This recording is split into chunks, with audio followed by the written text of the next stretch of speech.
இன்றைக்கு நாம் தியானிக்க இருக்கிற வசனம் ஓசியா 14ஆம் அதிகாரம் 5வது வசனம். நான் இஸ்ரவேலுக்கு பனியைப் போல் இருப்பேன், அவன் லீலி புஷ்பத்தைப் போல் மலருவான், லிபனோனைப் போல வேரூன்றி நிற்பான். நான் இஸ்ரவேலுக்கு பனியைப் போல இருப்பேன்னு சொல்கிறார். அவன் லீலி புஷ்பத்தைப் போல மலருவான். லீலி புஷ்பம் நறுமணம் தரக்கூடியது. லிபனோன் மரங்கள் வேரூன்றி அது நிற்கும் இல்லையா? லிபனோன் மரம் உறுதியானது, அது உயரமாக வளரக்கூடியது. அதுபோல இஸ்ரவேல் மக்களுக்கு நான் பனியைப் போல இருந்து அவன் லீலி புஷ்பத்தை போல மலர்ந்து லிபனோனை போல அவன் வேரூன்றி நிற்பான்னு சொல்கிறார். அப்படி அவன் வேரூன்றி நிற்கணும்னா முதலாவது இஸ்ரவேல் ஜனங்கள் என்ன செய்யணும்? முதலாவது வசனத்திலேருந்து நம்ம பார்க்கும்போது, இஸ்ரவேலே உன் தேவனாகிய கர்த்தரிடத்திலே நீ திரும்பு, உன் அக்கிரமத்தினால் விழுந்தாய். அப்போ தேவனை விட்டு விலகி அக்கிரமத்தில் விழுந்து கிடக்கும்போது நமக்கு இந்த நன்மை வராது இல்லையா? நம் அக்கிரமங்களை எல்லாம் விட்டு தேவனிடத்தில் திரும்பும் போது தான் இஸ்ரவேலுக்கு இந்த ஆசீர்வாதத்தை தேவன் தருவேன்னு சொல்கிறாரு. ஏன்னா அவருடைய வார்த்தைகளை கொண்டு கர்த்தரிடத்தில் திரும்புங்கள்னே அடுத்த வசனத்தில் பார்க்குறோம். ஓசியா 14:2 கர்த்தருடைய வார்த்தையை கொண்டு திரும்புங்கள், அவரை நோக்கி தேவரீர் எல்லா அக்கிரமத்தையும் நீக்கி எங்களை தயவாய் அங்கீகரித்தருளும், அப்பொழுது நாங்கள் உங்கள் உதடுகளின் காளைகளை செலுத்துவோம். தேவன் அவருடைய வசனத்துக்கு நாம் கீழ்ப்படிந்து வசனத்துக்கு நம்ம திரும்பும் பொழுது கர்த்தர் நம்ம என்ன பண்ணுவார்? தயவாய் அவர் அங்கீகரித்து கொள்ளுவார். அவர் அங்கீகரித்த பிறகு நம் உதடுகளின் காளையாகிய ஸ்தோத்திர பலிகளை தேவனுக்கு நாம் செலுத்தணும். ஏன்னா நம்ம அக்கிரமத்தை அவர் மன்னிக்கிற தேவனாக இருக்கிறாரு. அக்கிரமங்கள் நம்மை ரட்சிக்கிறது கிடையாது இல்லையா? குதிரைகள் மேலே நாங்கள் இனி ஏற மாட்டோம், எங்கள் கைகளின் கிரியையை பார்த்து நீங்கள் எங்கள் தேவர்கள் என்று இனி சொல்ல மாட்டோம். அப்போது எகிப்து ஜனங்கள் எப்படி தங்கள் கையின் கிரியைகளாகியவைகளை தான் அவங்க விக்கிரகங்களை அவங்க வணங்கினாங்க. எகிப்தில் இஸ்ரவேல் ஜனங்கள் 430 வருஷம் கிட்டத்தட்ட அவங்க சிறைப்பட்டு கடந்தாங்க. 430 வருஷம் அங்கே வாழ்ந்தாங்க. 400 வருஷம் அங்கே அவங்க சிறைப்பட்டு கடந்ததுனால அவங்க வணங்கின அதே அக்கிரமக்கிரியான விக்கிரகங்களை அவங்க வணங்கினாங்க. இது தேவனுடைய பார்வைக்கு அருவருப்பாய் பொல்லாப்பாக இருந்தது. அது வரைக்கும் அவங்க என்ன நினச்சாங்க? எங்களை ரட்சிக்கிறது நாங்கள் உருவாக்கின எங்கள் கையின் கிரியைகளாகிய இந்த விக்கிரகங்கள் தான் என்று அவங்க நம்பினாங்க. அது தேவன் அருவருத்தார். அதான் இப்போ அவங்க மனம் மாறுறாங்க. அப்போ இனிமே திக்கற்றவர்கள் கூட உம்மிடத்தில் இரக்கம் பெறுவார்கள். அப்போ எங்கள் அக்கிரமத்தை மன்னிங்க, இனி எங்கள் கையின் கிரியைகளாகிய இந்த விக்கிரகங்களை நாங்கள் பின்பற்ற மாட்டோம் அப்படின்னு சொல்லி இஸ்ரவேல் ஜனங்கள் மனம் திரும்பும் போது கர்த்தர் இஸ்ரவேலுக்கு பணியாக இருப்பேன்னு சொல்கிறாரு. நான் அவர்கள் சீர்கேட்டை குணமாக்குவேன். நாம் தேவனிடத்தில் திரும்பும் போது தேவன் நம் சீர்கேட்டை குணமாக்குவார்.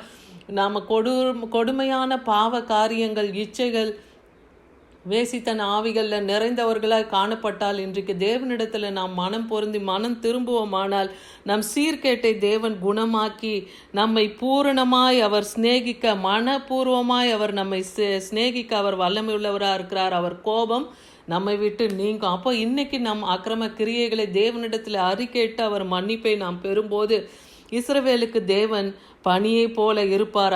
அவனை லீலி புஷ்பத்தை போல மலரச் செய்வார். அவன் லிபனோனிலே அவன் வேரூன்றி நிற்பான் பார்க்குறோம். அவனுடைய கிளைகள் ஓங்கி படரும். அவன் அலங்காரம் ஒலிவ மரத்தினுடைய அலங்காரத்தை போல் இருக்கும்னே ஓசியா 14ஆம் அதிகாரம் 6வது வசனத்தில் பார்க்குறோம். அப்படி தேவன் லிபனோனுடைய வாசனையை போல அப்போது இஸ்ரவேல் மனம் திரும்பி தேவனிடத்தில் வரும்போது தேவனுடைய வாசனை, தேவனுடைய கிருபைகள், தேவனுடைய நன்மைகள், தேவன் எப்படி அவர் கர்த்தருடைய சாயலில் தான் தேவ சாயலில் தான் நம்மளை படைச்சார்னா அவருடைய நறுமணம் நமக்குள்ளேயும் வீசும். நாம் அவரை பின்பற்றி வரும்போது தேவனுடைய நறுமணம், அப்போ லிபனோனின் நறுமணம் அவனுக்குள்ளாக இஸ்ரவேலுக்குள்ளாக வீசும்னே கர்த்தர் சொல்லுகிறத பார்க்குறோம். அதே போல் ஏசாயா 35:2 பாருங்கள், அது மிகுதியாய் செழித்து பூரித்து ஆனந்த களிப்புடன் பாடும். லிபனோனுடைய மகிமை கர்மேல், சாரோன் என்பவைகளின் அலங்காரமும் அதற்கு அளிக்கப்படும். அவர்கள் கர்த்தருடைய மகிமையும் நமது தேவனுடைய மகத்துவத்தையும் காண்பார்கள். அப்போது இஸ்ரவேல் ஜனங்களை அப்படி ஒரு செழித்தோங்குகிற நிலைமைக்கு அவங்களை கொண்டு வரும்போது அவர்கள் இடத்துல தேவனுடைய மகிமை விளங்கும். அவங்க கர்மேல் பர்வதத்திலும் சாரோனிலும் பள்ளத்தாக்கிலும் அவர்கள் நறுமணம் வீசத்தக்கவர்களாக இஸ்ரவேல் ஜனங்களை நான் மாற்றுவேன்னு சொல்கிறார். கர்த்தருடைய மகிமையும் மகத்துவமும் அவர்கள் காண்பார்கள். ஏன்னா நம்ம தேவனிடத்தில் மனம் திரும்பி நம்ம அக்கிரமத்தை விட்டு வரும்போது நாமும் லிபனோனின் கேதுருவை போல வளர்ந்து லிபனோனை போல செழித்து நறுமணம் தருகிறவர்களாக காணப்படுவோம். ஏசாயா 27:6 சொல்லுது, யாக்கோபு வேர் பற்றி இஸ்ரவேலர்கள் பூத்து காய்த்து உலகத்துக்கு பலனால் நிரப்பும் நாட்கள் வரும். அப்போ ஒரு காலத்தில் அவங்க அடிமைப்பட்டு சிறைப்பட்டு கடந்தாங்க. ஆனால் அவங்க சிறையிருப்புல இருந்து திரும்பின பொழுது கர்த்தர் யாக்கோபை வேர் பற்றி இஸ்ரவேலை பூத்து குலுங்கி அவர்கள் உலகத்தை நிரப்புகிறவர்களாய் மாறினாங்க இல்லையா. உலகம் முழுவதும் இஸ்ரவேல் ஜனங்கள் பரவி இருந்தாங்கன்னு பார்க்குறோம். அப்படிப்பட்ட நாட்கள் வரும்னு சொல்கிறாரு.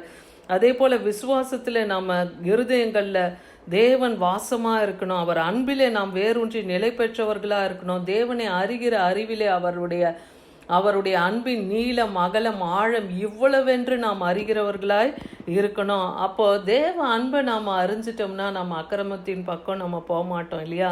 யோபு அதான் சொல்றார். யோபு 29:19 என் வேர் தண்ணீர்களின் ஓரமாய் படர்ந்து என் கிளையின் மேல் பனி முழுவதும் தங்குகிறது.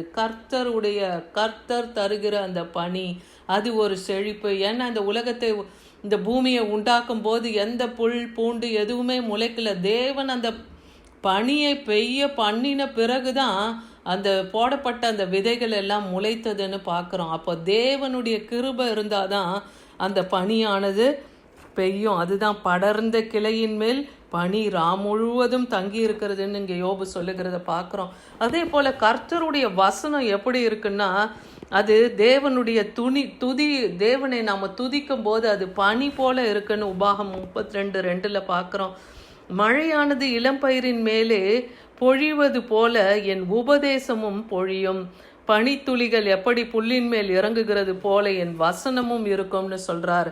அப்போ பனித்துளி எப்படி இந்த பூமியில புல்லின் மேலே எப்படி அது பெய்யுமோ அது போல கர்த்தருடைய வசனமும் வருகிறதுன்னு இருக்கு. அப்போ அந்த வருகிற அந்த வசனத்தை காலை தோறும் அவருடைய கிருபைகள் புதிதாக இருக்கு. காலையில் அவர் புது கிருபையினாலே நம்மை தாங்குகிறார். அவர் கிருபையின் வசனத்தினாலே நம்மை போஷிக்கிறார் ஒரு நாளும் இல்லையா. அப்போ எப்படி இஸ்ரவேல் ஜனங்கள் வனாந்திரத்திலே அவங்க கானானை நோக்கி அவங்க போகும்போது வனாந்திர பாதையில் அவங்க போனாங்க. அவங்களுக்கு புசிக்க எதுவுமே இல்லை. எகிப்தில் அவங்க நல்லா புசித்தாங்க.